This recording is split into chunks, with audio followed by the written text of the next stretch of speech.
evening and welcome to this Farm Advisory Service webinar as part of the Sustainable Sheep Systems series. Tonight's one entitled Grazing Spring Grass for Productive Flocks, the fourth one in this series of grazing webinars that we've been hosting.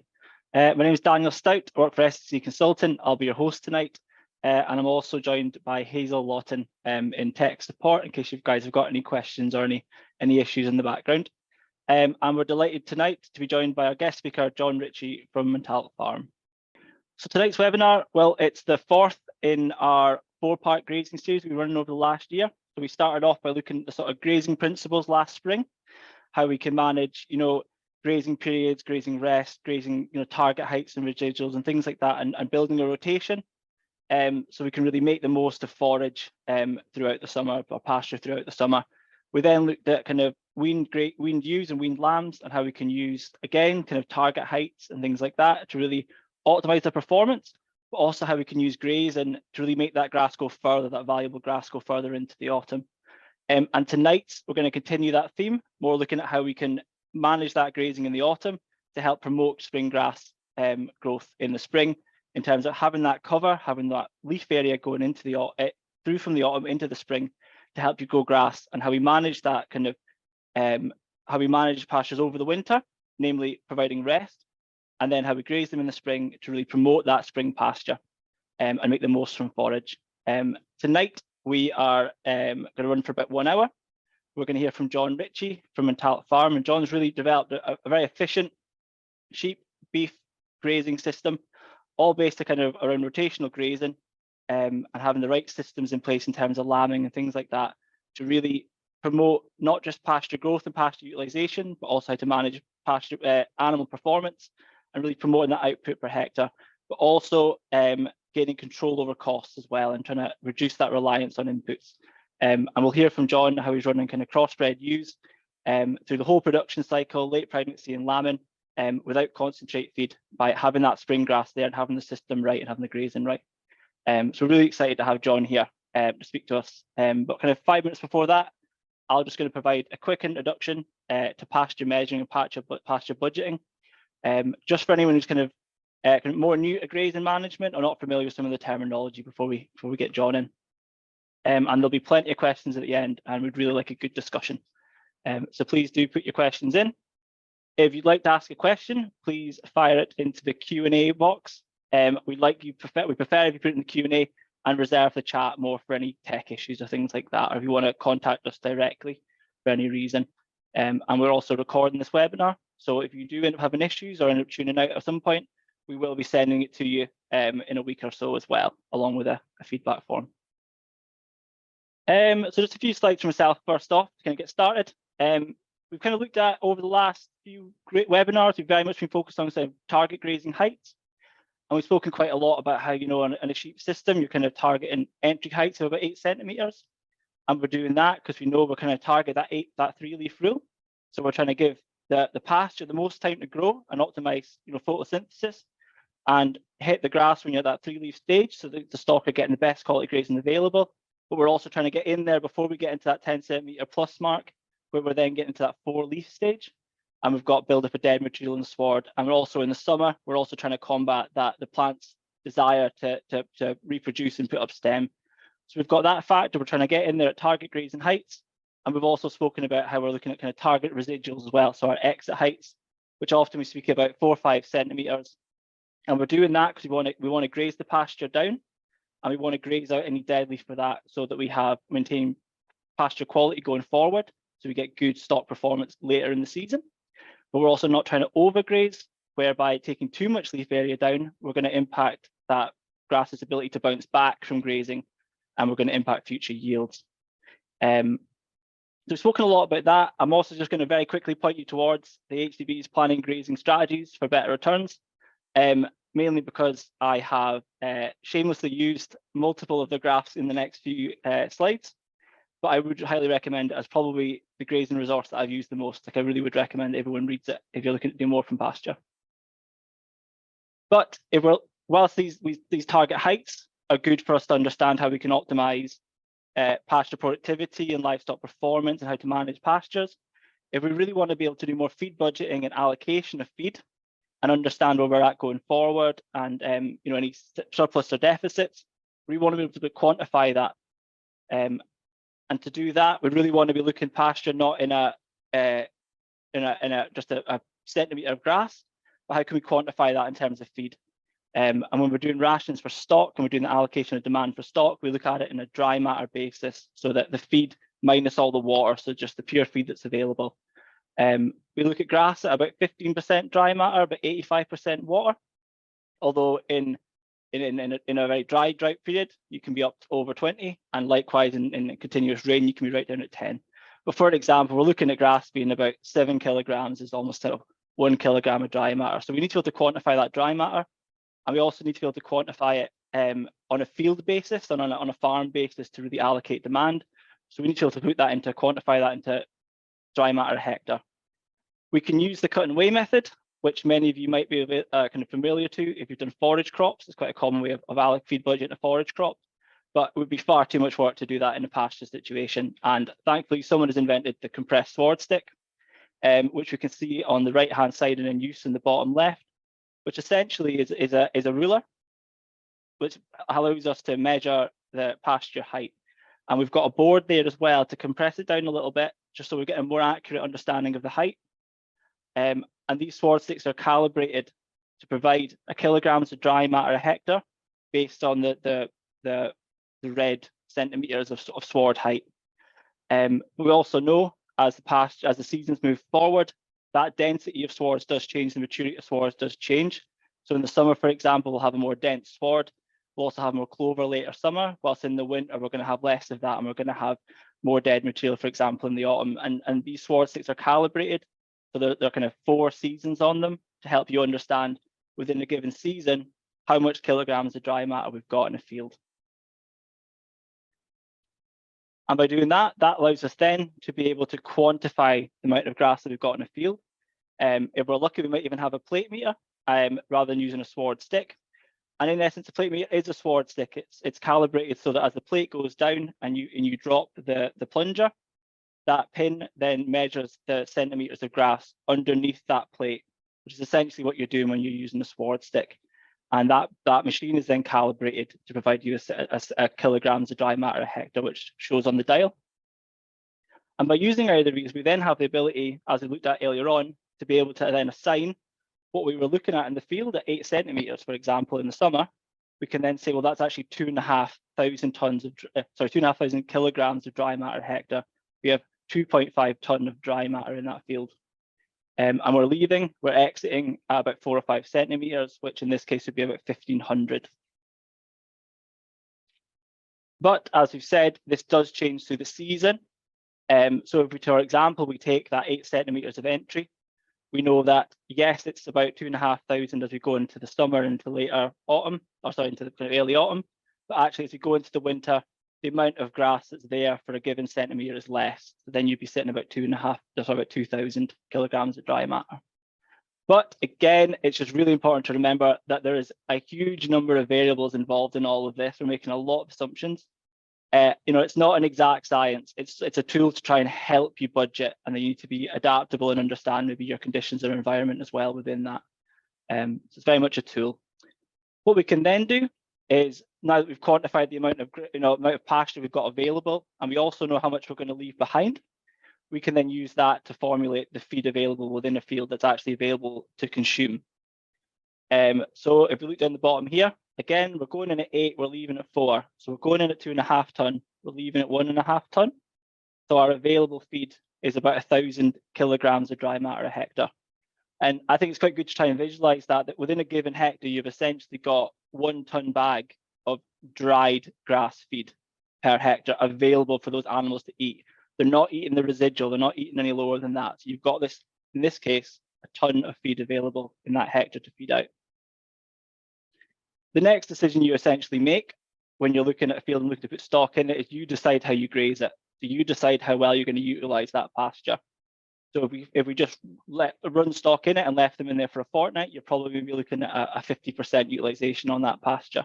But if you put a fence up or even just have bigger mobs and the ability to eat that feed out sooner, you're going to improve your utilization of that feed.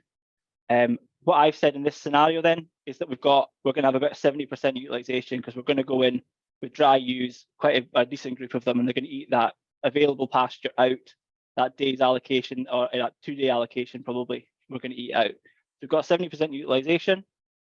So 70% of that available 1,000 kilograms is going to be 700 kilograms of dry matter that stock is physically going to eat. They're going to waste about 30%. That's going to be trampled on the ground. I know sometimes you don't feel like you see it, but that waste is there. For convenience, I've got dry ewes, they're 70 kilograms. They're not going to lose condition. We're not trying to gain condition either. We're feeding them 1.5% of their body weight. Conveniently, and I have rounded this down slightly, they're going to need about 1 kilogram of dry matter per head per day. It's actually sitting about 1.1 or 1.05. For convenience, I've got 350 ewes, so that means my daily need for those ewes for that mob is 350 kilograms. So that means if I've got 700 kilograms in a hectare, divide that by my daily needs, that 1 hectare paddock, for example, is going to last us about 2 days. And conveniently, eating out in 2 days is probably about right for that utilization that we're trying to get. If, for example, we've got 20 hectares in front of us, all of that same pasture height, that flock then has about 40 days left of growth. And this is the kind of thing we can do maybe going into the later into the autumn, when we're very much just trying to allocate feed out to make the most use of that autumn grazing as we go forward. And likewise, when we're trying to make use of that really valuable spring grazing that John's going to talk about later on, we are trying to allocate it out as accurate as we can to make the most use of it, try and make it go as far as we can as possible, and also get the stock off, so graze it out as quickly as possible to get the stock off to avoid kind of grazing again. And I've said here, this is assuming no growth. So obviously in the summer, we've got pasture growth as well. We've also got increasing livestock demand. It becomes a lot more complicated. And that's why, thankfully, again, we've got various software packages and spreadsheets there's various spreadsheets as well that a lot of grazing groups will use. One software would be AgriNet. And these softwares can help you, you'll do the pasture measuring per field, and you'll put this information in to provide you with, tools then to do feed budgeting, to calculate your grass growth, help you understand supply and demand, predict shortfalls. So John later on is going to show you one of his feed wedges here. Well, I'm sure John has a lot more than 10 fields. And in this scenario, for example, we've got pasture cover. So that's about each field's pasture cover. And we've got the demand in the blue. And it then helps us to identify that lower, that if we're short of supply, their demand is too much, and whether we need to then be adaptable. So that's going to help us understand whether, for example, we have too much grass. Do we need to cut silage? Do we need to do something else with it? Do we need to, in this scenario, look at how we can actually drop demand? Do we need to supplement, for example, or bring more grazing area in, or whatever we need to do? And finally, just one kind of quick other term that I'm sure, John is going to use a couple of times, is the concept of average farm cover, which essentially is just going back to that sword stick. It's the average kilograms of dry matter across the whole farm. And we use that to understand how much pasture we've got in front of us, what we've got available, and we have targets, which John's going to tell us his targets. I'll not go into that, but they help us understand whether we're on target or not. If our average farm cover is far too high, we're going to lose quality, for example. If it's far too low going into the autumn, are we not carrying enough leaf area through into the spring to then get good growth? Are we going to end up just running out of grass for the stock that we've got on the farm? So it's a valuable tool. And again, using those kind of feed budget softwares can help you calculate that. But that's enough for me. John is going to go into a lot more of this in a lot more detail. I'm going to pass you over to John now. Right, thanks, Daniel. Yeah, that sounded all really complicated. Now I'm starting to worry that I'm not going to talk about it. Right, okay. So just like thank you for inviting me along tonight to come and speak about what we're doing. I'm going to kind of try and concentrate on kind of pre-tupping, through the tupping period, into the start of winter, what happens to the ewes when we take them off the grass, and then I suppose the most important bit for us is starting a pre-lamb rotation so that we can kind of get grass growth kick-started in March, and on the back of that, grow some almost kind of free grass and quality feed that eliminates a lot of need for concentrates for feeding the ewes up to lambing time. So I'll just start. So that is Montalt Farm as of sometime in January this year. We're it's been a bit of a iffy kind of wet winter with us, bit of frost and a wee bit of snow and things like that, but certainly not the worst winter we've had. Grass has come through relatively okay. We seem to be in a reasonable position at the moment. You can see by the picture there, all the fields now are kind of all subdivided in roughly 1.3 hectare paddocks. But I'll explain a bit more of that as we go along, kind of thing. Like so, that's the team here at Montalt. So there's myself, my wife Alex. Alex works 4 days a week as health and education manager for QMS. My dad, who's meant kind of semi-retired, but still appears every day. And our 2 girls, Millie and Ellie. So we're very much a kind of atypical upland farm, around about 800 to 1,000 feet. We're, South Perthshire, relatively dry. I know a lot of locals will have a lot more rain than that. So we're quite dry. Ground is pretty rocky, so quite thin soils, 5 and 6 inches just over rock.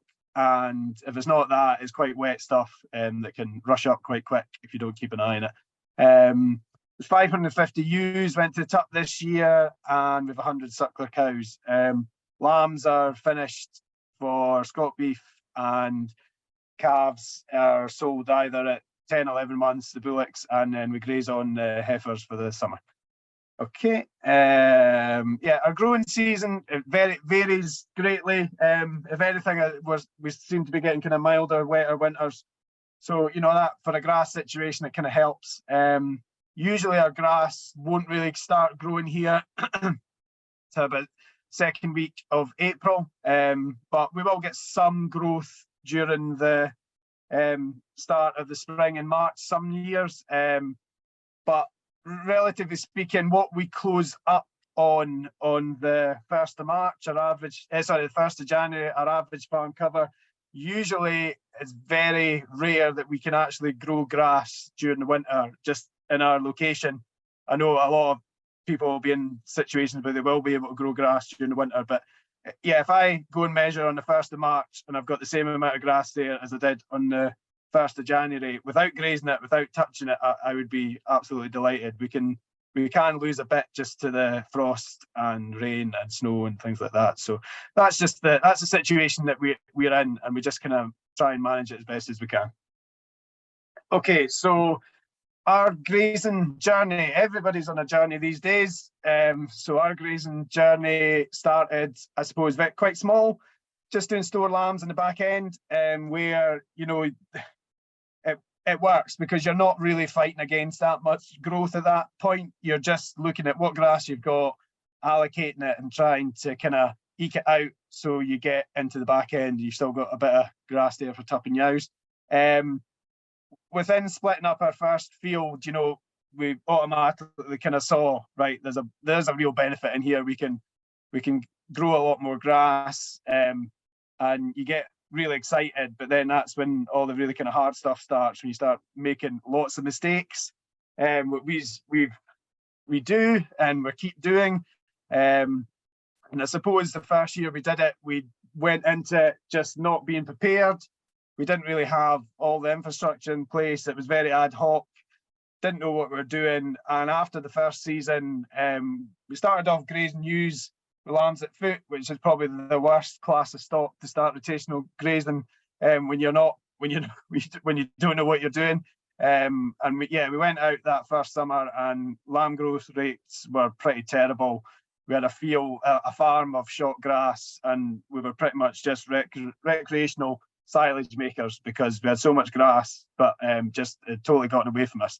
So after the first year, we'd pretty much got fed up, and we thought, right, we need to go and get some help. So, we're very lucky in our area. We had the QMS grazing group, and that was a massive boost for me to get into a community of people that were all doing the same things, learning from mistakes. We didn't have really any infrastructure. There was no hot wires on the farm. The water was really just, we would take fences to burns and things like that, which just, no. The paddocks weren't the right size, they weren't the right shape.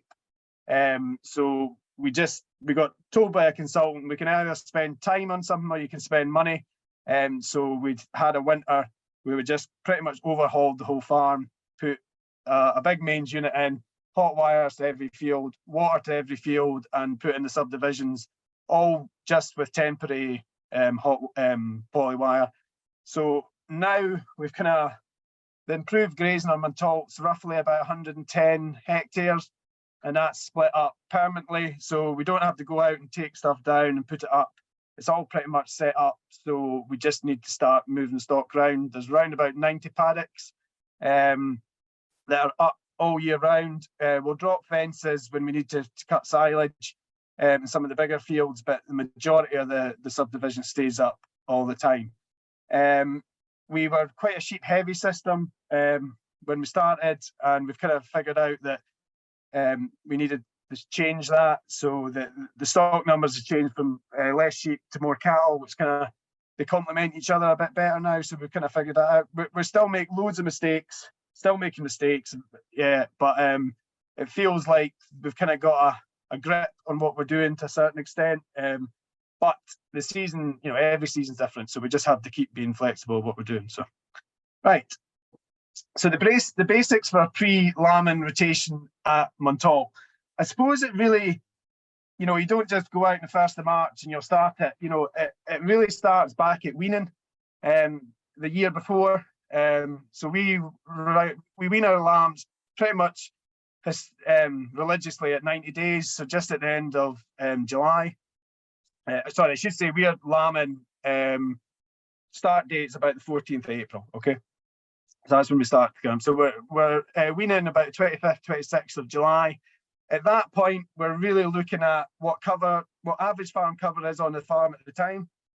That's the point where you've got the highest demand for stock.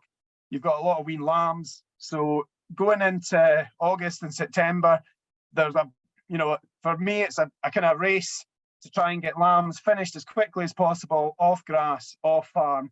So come end of August, we're really then looking at building covers up so that we're going into the back end with good cover across the farm. We've gotten all kind of trading stock, as in lambs away. So our target for lambs off grass is usually about the end of September. This year, we didn't work out at all. We were still carrying about 100 lambs into the start of October. So, we need to make decisions to say, right, if we keep more lambs, more trading stock on farm, it's going to impede and feed for the yows going forward for the back end and the winter. So we housed the last 100 lambs, and then it kind of gave us a chance to start building covers. Ideally, we want to be in a place where we've kind of got a whole farm cover on the 1st of October of about 2,600 to 2,700 kilos per dry matter. We've tried it going in higher, but what we find is we just waste grass. We don't graze it out properly, and the stuff that's left there, because it's not fresh growth, it kind of dies, especially if you get a really rubbishy winter, a lot of wet and a lot of frost, it just kind of melts away. So we've kind of found that sweet spot is where we want to be kind of going forward on that. So we've weaned our lambs are off the farm. At weaning time, ewes will be condition scored. Anything that's lean will stay on good grass on rotation, sometimes behind lambs, or they'll go into their own rotation. If we've got a big mass of grass at that point, the fit ewes above 3 body condition score, they'll go on and they'll be like our resetters in paddocks. They'll go in because they're not, there's no demand, they're not milking, so we'll be pretty hard on those yows, make them clean out paddocks, take them right down to low residuals, 1,400, 1,500 kind of thing. So it sets up that grazing going into the back end. So that's roughly where we are. We try and maintain body condition score in the yow, probably from body condition score at weaning, again a month later. Usually at that point, anything that's not picked up in that month, if it's not looking like it is, or there's no issues with that yow, she'll be culled. We'll do it again in a month's time. Again, anything that's not picked up will be called again. So really, we want body condition score above 3 going into the back end. I suppose the benefit of that for us is we don't need to flush ewes. You know, if they're above 3 or above, there's no real gain actually a flushing those ewes. So we can kind of keep them ticking along, and it's a lot easier to maintain that condition than have ewes condition going up and down, up and down, up and down, which we've been really bad at in the past. So yeah. So we're going into the tupping time. We'll mob up those. So there's roughly about 280 ewes in each mob, 290 in each mob. One mob will be lean ewes that have been marked lean and the gimmers. Another one will be mature ewes. And they start off in the rotation. Ewes will come back off the hill probably at the end of the September, the fit ones. And then everything's back onto rotation at the end of September. The thin ewes, obviously, they've been there with the gimmers on rotation the whole time. And then what we're trying to do at that point is, because the ewes are fit, we can use them a bit better. We want to be quite hard on the grass in September because we're still getting growth. What we don't want to do is carry through grass into the winter here that is maybe grown in August and September. And it's very easy to say, right, we'll skim it, we'll graze over it, and that'll give us a heap of grass going into the winter. It really needs to be freshly grown grass that we take into the winter. If we take stuff that's probably grown in September time, it just goes rubbishy. I'd rather have a slightly less farm cover and the covers be quality. If they're not quality going into the winter up here, they just don't seem to last. And you know, we can easily lose 200 kilos of dry matter from the 1st of January to the 1st of March in a kind of a rougher winter. So everything that's freshly grown seems to carry on through. So at that time, the ewes are grazing at the start of October. We'll happily take down to 1600 with paddocks at that time. And as we move them around, we'll probably try and just maybe leave a little bit more as we go through the rotation. As we get into tuppence, the tups go out here the 16th of November. If you're in this position where your ewes are all fit, they're all fat at that time, you know, I don't need to worry about you know, them really going in lamb at that stage because they're carrying good condition. So I will use the ewes at that point to clean out paddocks in certain parts of the farm that I know I'm not going to use later on. But what we try to do is, the first paddocks that we are grazing in October are the ones that we will open up first with in March. So they're usually our fields that we use for lambing time. So they're the ones that they'll be grazed quite hard. You will get a bit of growth in October going into November. So hopefully they'll go through into the winter, probably 1800 kilos. And then we can,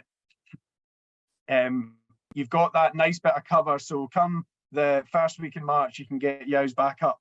So when we finish grazing, we usually finish our winter grazing about the 5th of January. Those last paddocks, they'll be paddocks that won't be used for cows or for young stock probably until the 2nd week of April. So it's just figuring out how you open and close your paddocks so you've got the grass that you want there to get grazed first early on in the spring to give it that boost and give it that kind of blast on.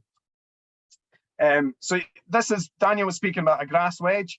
This kind of shows where we've been in the last kind of 6 months. So the top graph shows that's about a third of the farm. We measure grass for grass check. So we don't measure the whole farm every week. We just do a kind of a representative block that kind of shows what's happening on the farm.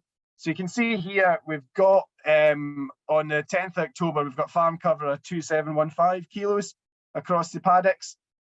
If anything, it's a bit of an odd mix. You'll see the paddocks at the end here at 3.8 and nearly 4,000.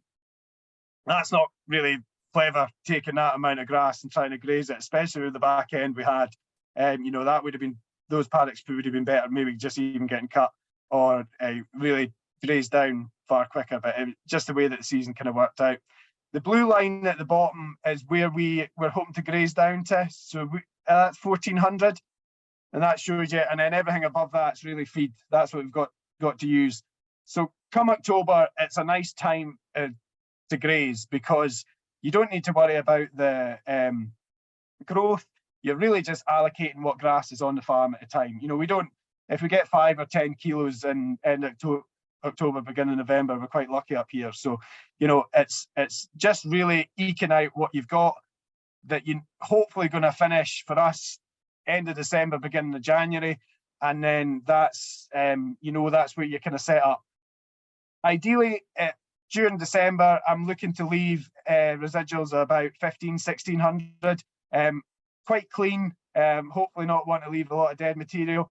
This back end didn't work out at all for us. We should have had really, you can see in the bottom slide where our covers are just now, we should have had far more covers really around about the 1700, but because it was so wet, we usually work on 2-day shifts with the size of our paddocks with the yows.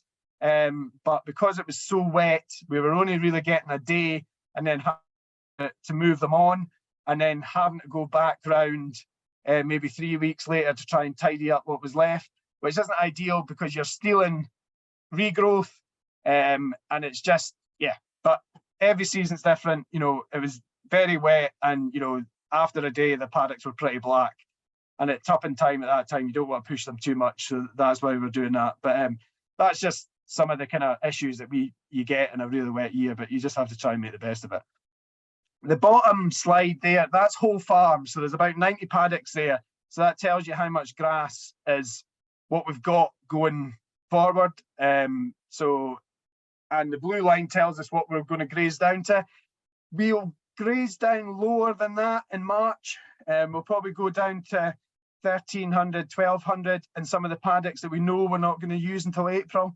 But the first paddocks, the higher ones you see at the top here, the 1900s, 1800s, and that, we'll only graze them back down to 1400, starting round about, depending on how we're placed, but hopefully we've kind of budgeted, we'll be back on for 400 multiples back on the grass by the 10th of March. The great thing, and the thing that really was hard for me to get my head round, was, you know, the fear I had about grazing grass here in March was I would graze it and it would never grow back.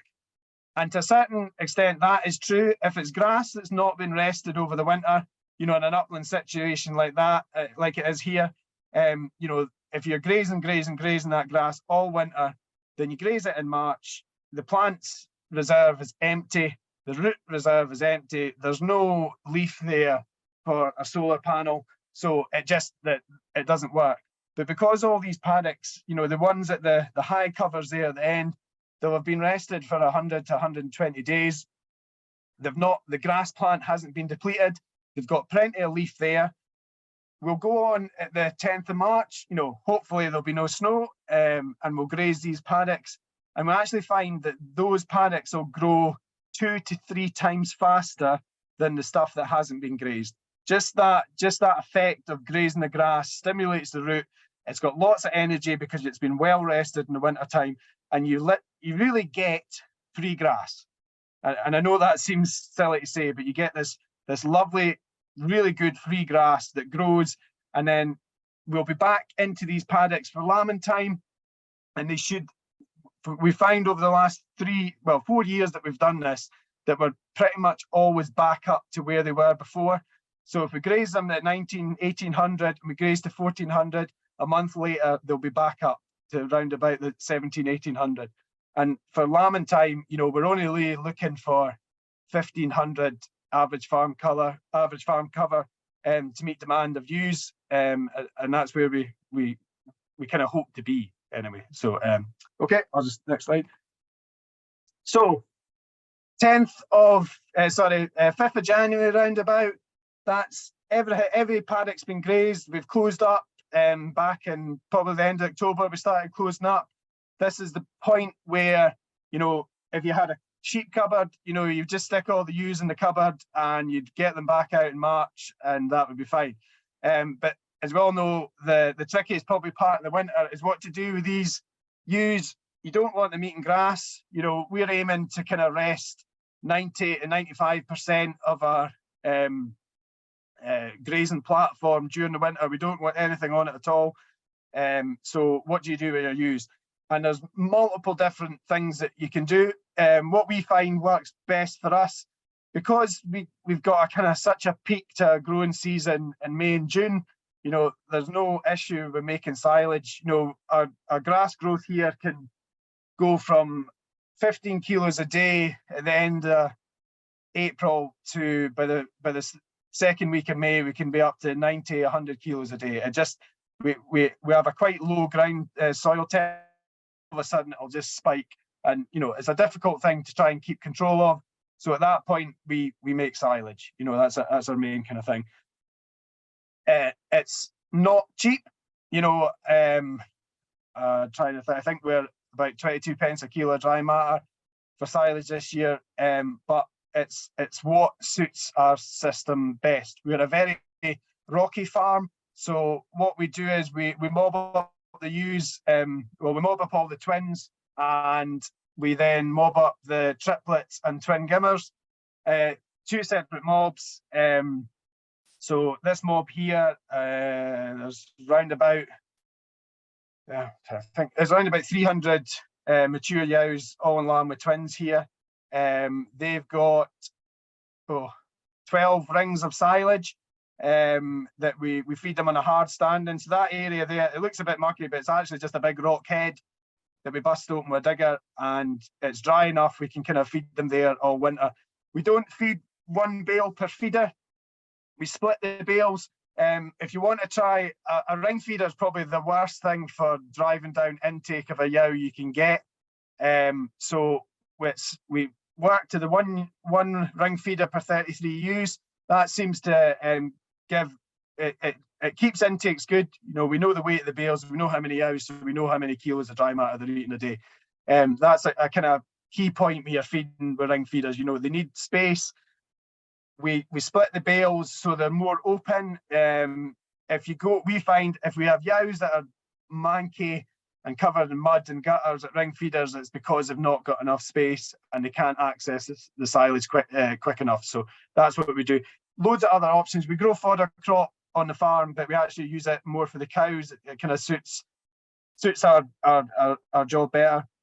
There's guys out there doing all grass wintering, where they grow enough grass in the winter and allocate it right the way through, which is, you know, it's an awesome way to do it if you can do it. But it doesn't work for us. Okay, my next slide. So ewes, they'll be on that silage. I should have said before, the kind of key thing for those ewes getting through to the start of March without feed is obviously the quality of their silage.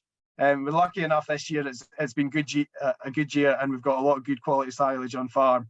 Other years, you know, there's no point of feeding them rubbish and just hoping that they're going to be reasonably good condition come March. So, you know, if we have to use a concentrate at that point, you know, I'd rather feed them early on in pregnancy than later on. You know, the demand's so much less. So if you need to use it then, that's fine.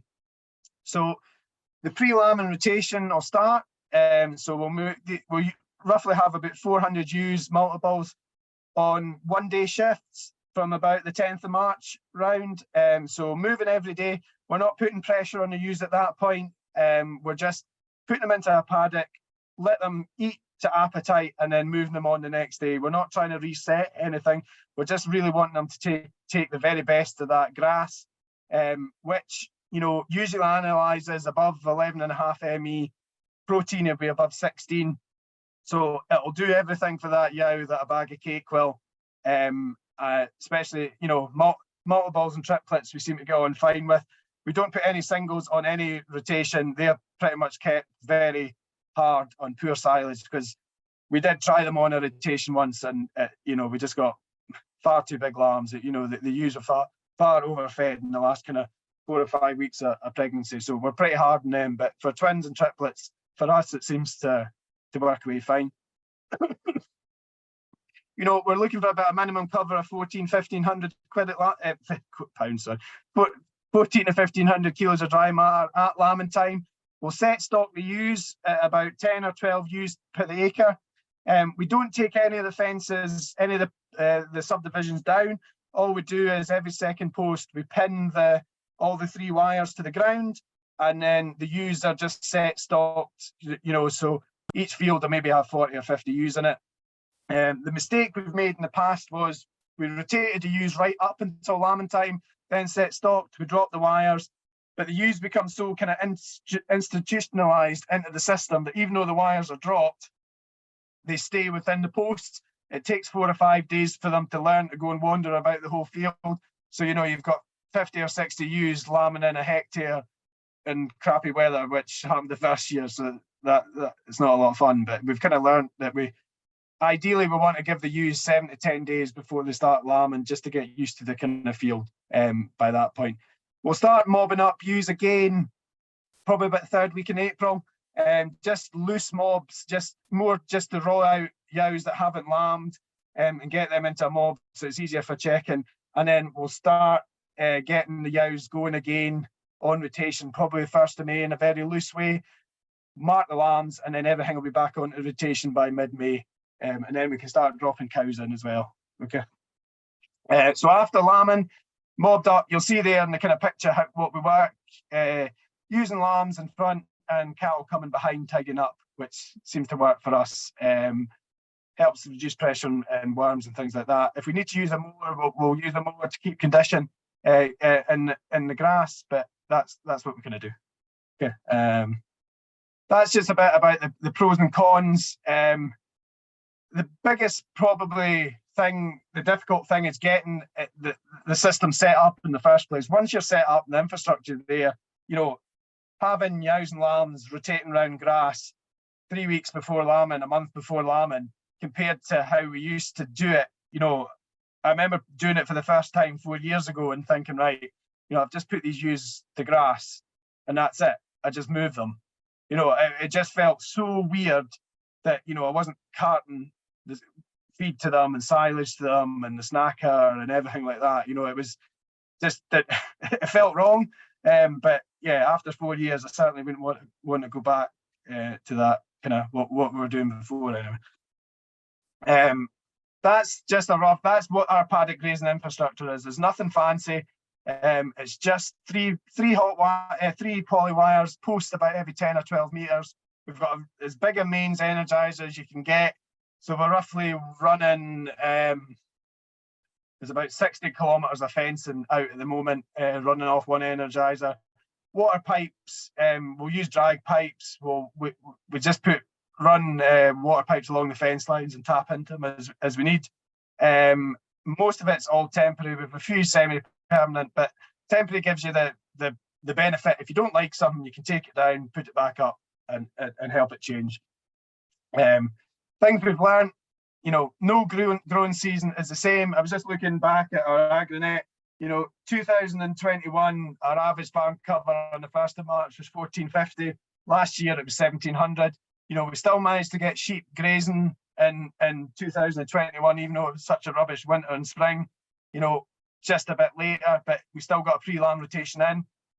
So it's just being flexible and figuring out, how you approach the season, and don't have a fixed mindset, which I'm really bad at having. So yeah. Don't be a peacock. That's what my wife used probably another word. She probably drops the P. I'm here today saying, I'm doing this and doing that. It sounds good, but it's taken a lot of work to get to this point.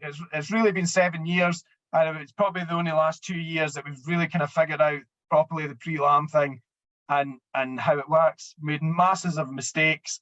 Very lucky to have had a lot of support from friends and farmers and consultants.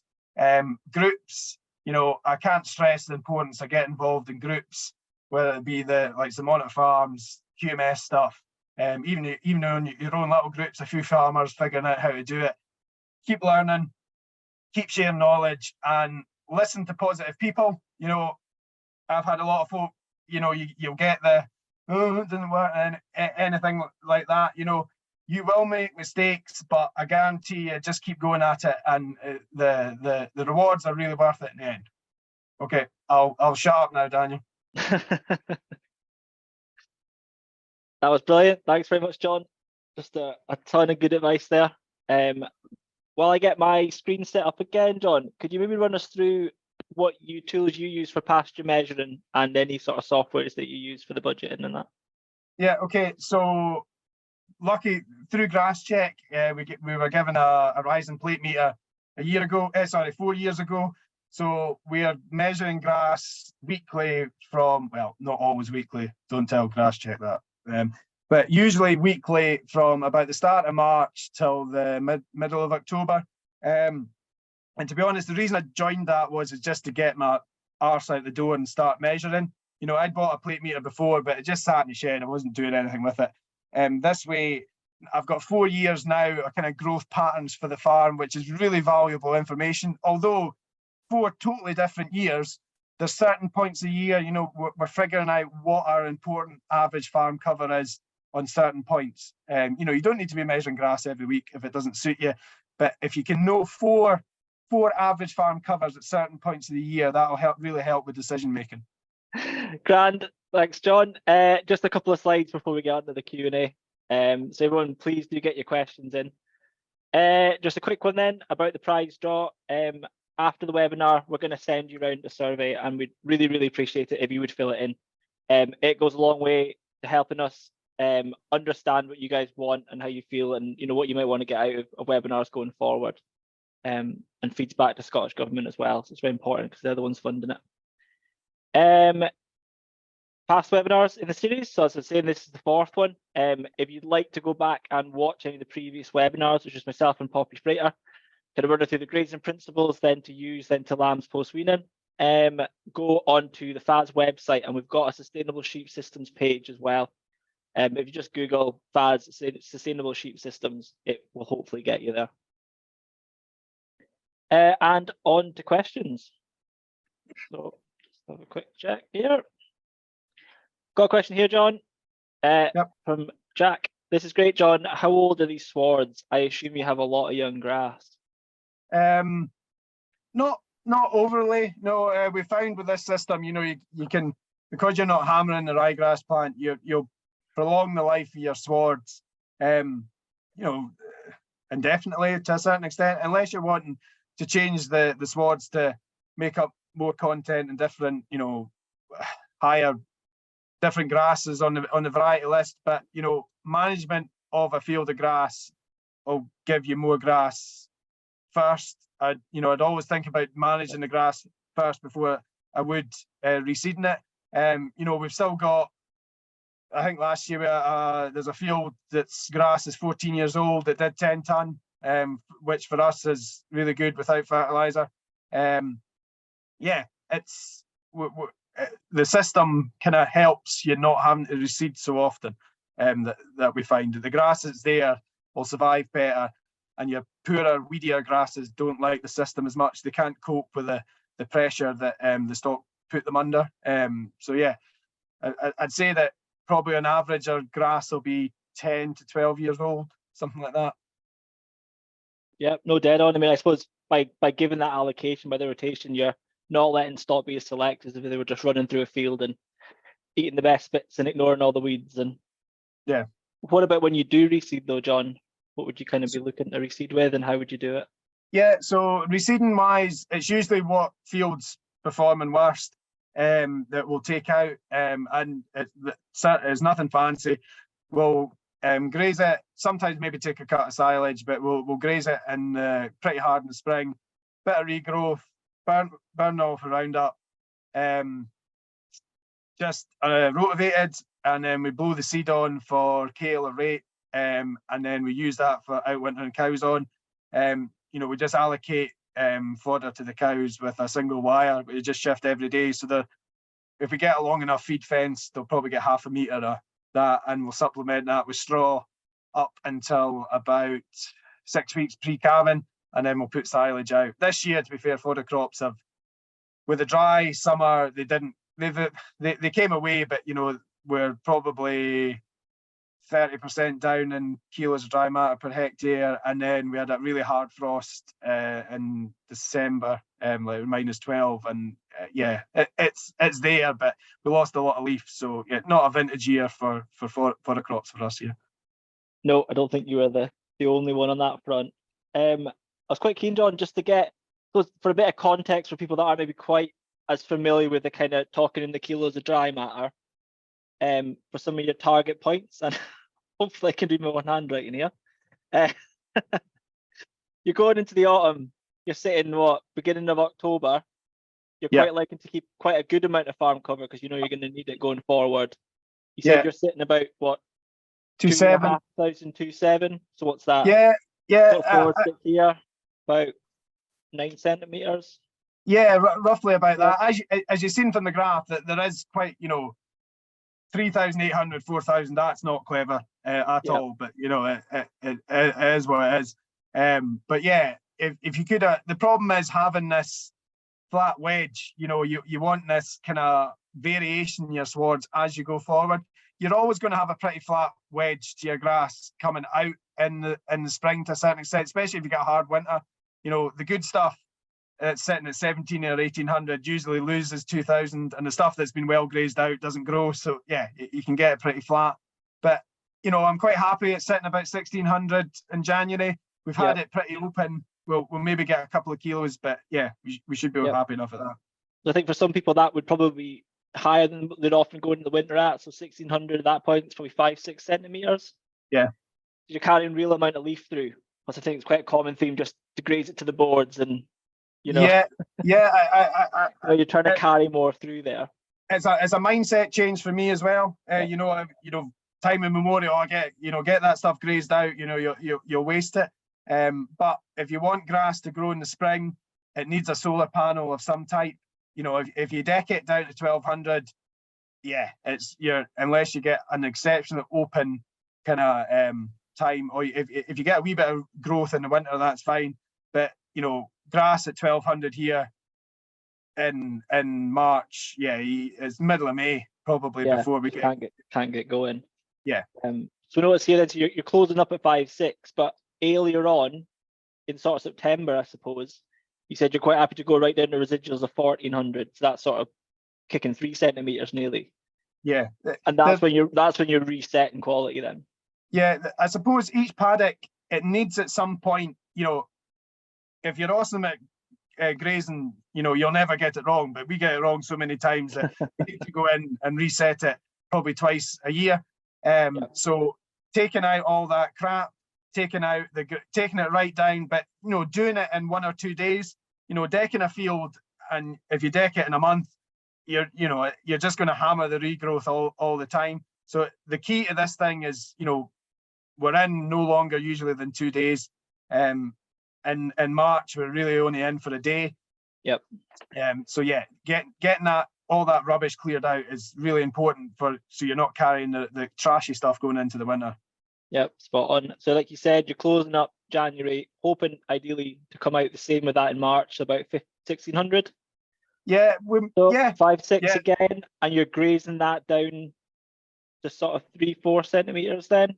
For the fields that we'll lamb in, we'll only graze them down to kind of 1400, 1450. Yep. So if it is a really poor spring, we know we've still got enough cover there that yows won't mooch about. There'll be enough cover there for them to lamb on and be quite happy at 4 and 5 sheep to the acre. But the later stuff that we're not going to use maybe until mid-April, we'll give it a right good decking down. Yep, spot on. Thanks for that. Other questions coming in now. We'll just kind of rattle through them then. Can we get them all done? We've got one here. How do you split your bales up when you feed them like that? So we find that we've got an old Daisy D bale and winder thing that goes in the front of the loader that we can actually enroll into. I'm always wary about saying to folk to split bales into ring feeders because it's not the safest thing, to be honest. We usually find if the silage is good enough quality that we're feeding, if you stick the spikes in about 2/3 of the way up the bale, take the net off, the bale will fall to bits. If it needs a lot of pulling and yanking and things like that, we usually find that the silage is crap. So, you know, if it's leafy silage, to split a bale is usually quite easy. It'll just fall to bits. Yep, spot on. Do you have any restrictions on any of your fields based on environmental schemes? No, nothing at all. Nothing at all. That's grand. What breed of sheep do you have? Do they adapt well to the pressures of rotational graze? And I suppose I would add another caveat to that. Do you need a sheep that also is adapted to that slightly harder winter, I suppose, in terms of silage only, you know, no other additional supplementary feed? Yeah, I suppose so. It's a white-faced mongrel. You know, originally 10, 12 years ago, it was a mule flock that was crossed with a Texel, that's been crossed with a Cheviot, it's been crossed with an Aberfield, which is crossed with an easy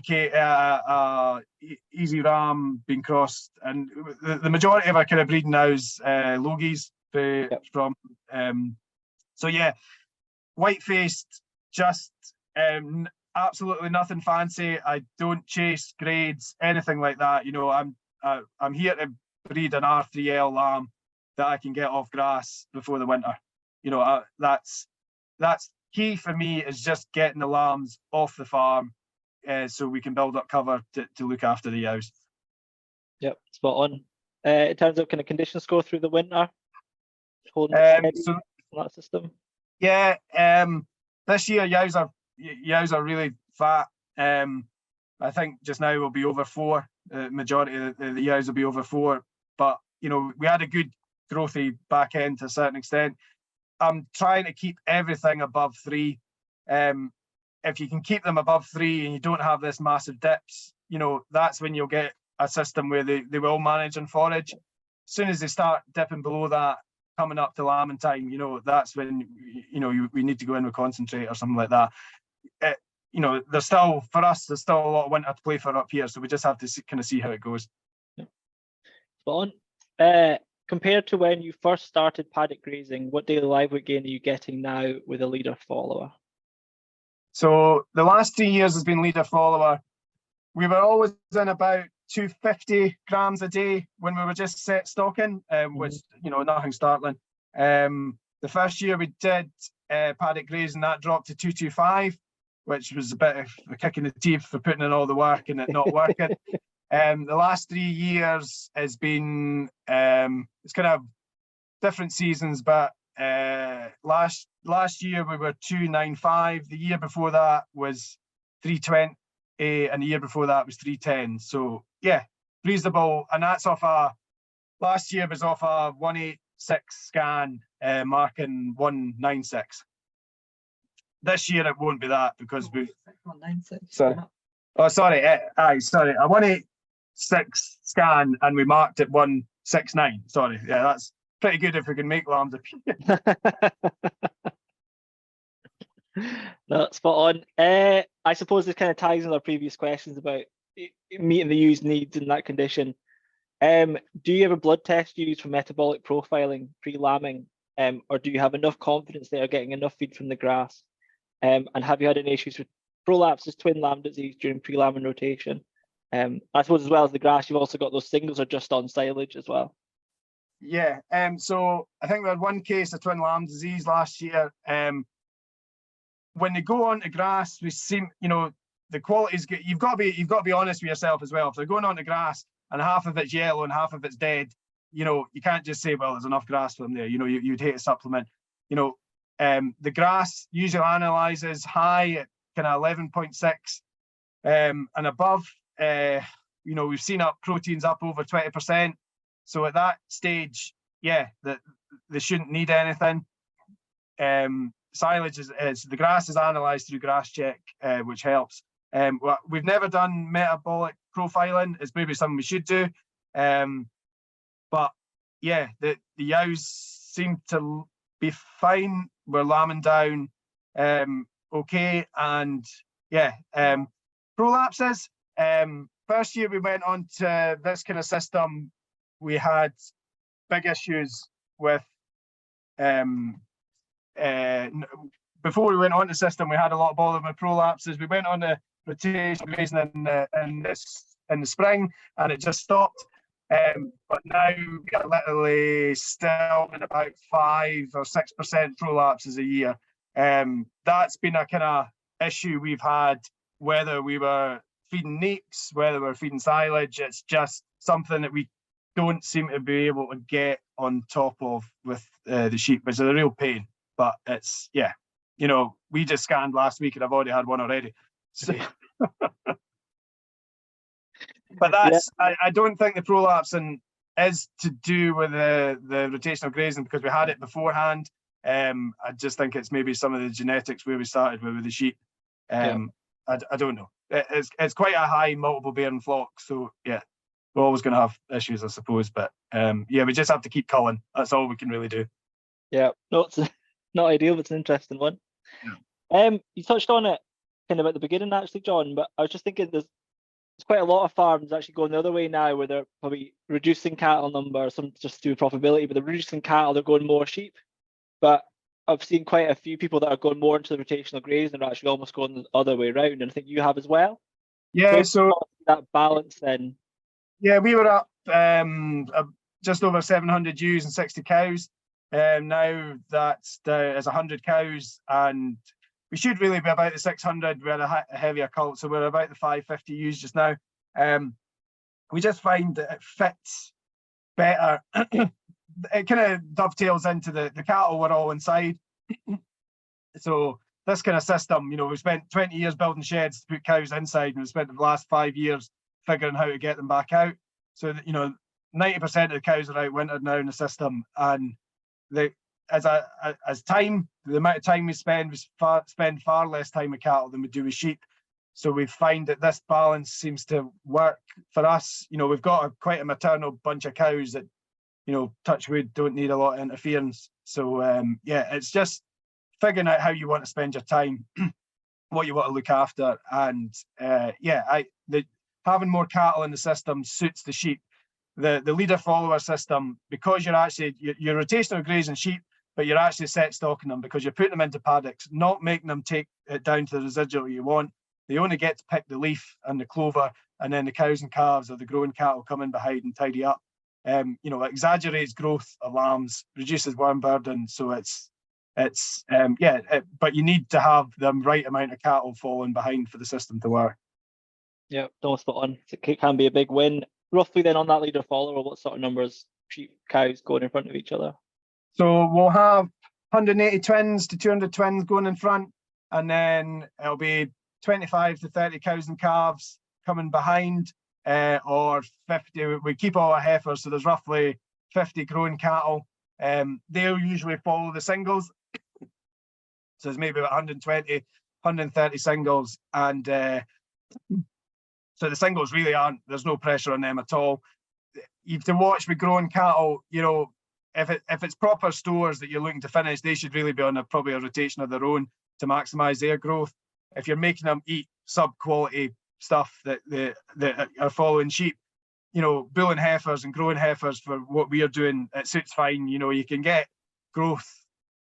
You'll get good growth in the spring because it's still leaf up until probably middle of June, up to Highland show time. So we've had 1.2 to 1.4 growth in growing cattle at that point. But it's that next bit in the season where you're really making them tidy up behind sheep, tidying up stocks and the rubbish. You know, we'll see growth drop to 0.9 to 0.8. But, you know, at that, all those heifers should be more than weight for bulling at 15 months. So it's just picking the right class and what you have it to do it. And cows and calves, you know, she's a dustbin. That's what she's there for. She needs to tidy up all that stuff. So yep, superb. With the cautious of time, but the questions are still flowing in, John. If you're happy to do a few more. Yeah. Could you ask John about mismothering issues in lambs running that size of mobs? So if I just to recap as well, how many ewes are in a mob at lambing, and what do they then go into? So at lambing time, you know, they're pretty thin on the ground, so it's roughly 4 or 5 ewes to the acre, is what we're set stocking at. So, you know, 20-acre field at 50 odd ewes in it, kind of thing. Mismother, you know, we'll get bits and pieces, but not an issue. We don't. When I say we're mobbing up by the 3rd week of April, that's maybe, you know, we'll have mobs of 50 or 60 twins in that field. and then we'll maybe put another 50 or so in after that. You know, it's not like we're running 200 ewes with twins at 3 weeks of age.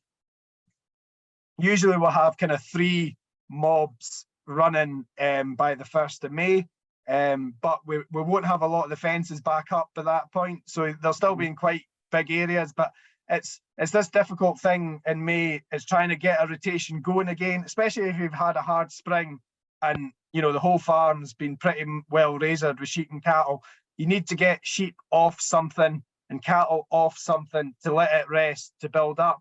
So I've seen this in a bad, like in 2021, you know, we were on 12-hour shifts just to try and build a bit of momentum to get ground rested, to get things going again. Often when it's hard like that and grass is short, it's actually probably when you'll get best performance. You know, if you're thinking that you're struggling and grass is tight, usually you're probably about right. Happy days. We'll just go for a couple more then, John. Well, maybe 3 more. Fertilizer use. So on the grazing platform itself, nothing last year.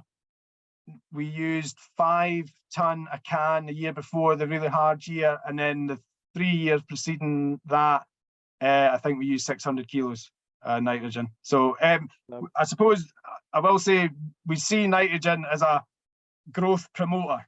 You know, I don't see it as a fertilizer. The grazing strategy and the paddock grazing, that's a growth promoter. It's just a way of exaggerating growth of ryegrass. So we find that we can do as much through grazing management as we can with nitrogen. It's there if we need it, but you know, in a half reasonable year, we shouldn't need it for our stocking rate. Silage ground will get roughly about, well, last year it was a lot less, but usually about 35 units of nitrogen, and we'll do a multi-cut kind of 4 weeks apart is what we try and aim for. So not big quantities, but pretty good quality. So Superb. Question here: what do you think about rolling out bales, i.e., not using a rain feeder? Yeah, we've got a hustler feeder that we use. I still see quite a bit of wastage when we've tried it with sheep before. Cattle, we do it quite a lot in the hill, and it works really well. We don't seem to get the wastage. The ring feeder thing, you know, if you have plenty of ring feeders and you don't have to fight, and there's only half a bale in each one, if you have a full bale in each one, all that feed firstly wants just to fall out. It's not ideal, but actually a ring feeder's, if you got a shape to feed sheep, it's not that bad for the amount of sheep you can get around a ring feeder. If you make that feeder square, you don't get as many sheep around it, and you can't get into all the corners. It's just realizing that if you're going to use them, that, you know, it's not just a case of 2 feeders to 300 ewes, you know, and you wonder why you've got a heap of thin sheep in the spring, kind of thing. Like, so Yeah. How often do you replace polywire? So that's 7 years now, and we've not, everything's, I don't know if I'm allowed to say what brands we're using, Daniel. Yeah. So it's our posts, it's all Gallagher Vario posts, the twist ones, and we get on really well with them. We'll have thousands. And the polywires, Rappa stuff. We also use some Gallagher stuff as well, which is really good quality. So yeah, the Rappa stuff's been up 7 years, and yeah, it's as good as it went up. Superb. Other brands are available. Thanks for that, John. Yep. I better just, we'll end up in a sheep one. So second to last, we'll have a cattle question. Do you creep feed or creep graze or creep feed for that matter calves ahead on the leader follower to promote their growth? No, so usually by that point, our main thing for a leader follower is using it when, you know, we can lose grass quality. So June, July, August time. Often by that point, you know, grass quality across the farm should be better because you've taken all the stem and seed heads out. You're on to fogages and that kind of thing. So even a leader follower at that time, we find that you know, we'll put lambs, growing lambs and fattening lambs in front, and then cattle behind. You know, the quality should be, yeah, it's fine. I think weaning weight for calves this year was 289, which is about 20 kilos down on last year. Just, you know, we went through a really dry spell for about 6 weeks that kind of things suffered a bit, and we had a fairly big deficit, but I've not noticed any for the benefits that we get, it doesn't bother me if we get slightly less growth in the calves. We seem to catch up later on. So yeah, perfect. Last question then is on sort of mineral supplementation. It was, do you use buckets? So fair, you've got the ewes out on pasture, but is there buckets there as well, particularly pre-lamb and all that? I think Daniel knows my thoughts on buckets. No, I'll be controversial. We don't use anything. We don't use any minerals, and we don't use any minerals for the sheep or the cows.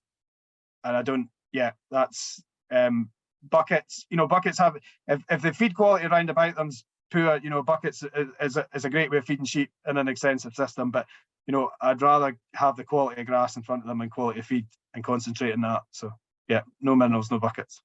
Perfect. Good position to be in. That's absolutely brilliant, John. Thanks very much for all that. Also, thank you for everyone who's put questions in.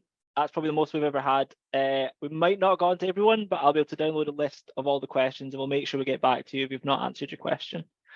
So that's us for tonight. Massive thank you to John. It's been a tremendous presentation and set of questions. So thank you very much. Cool. Cheers, Daniel. Perfect. And good night, everyone.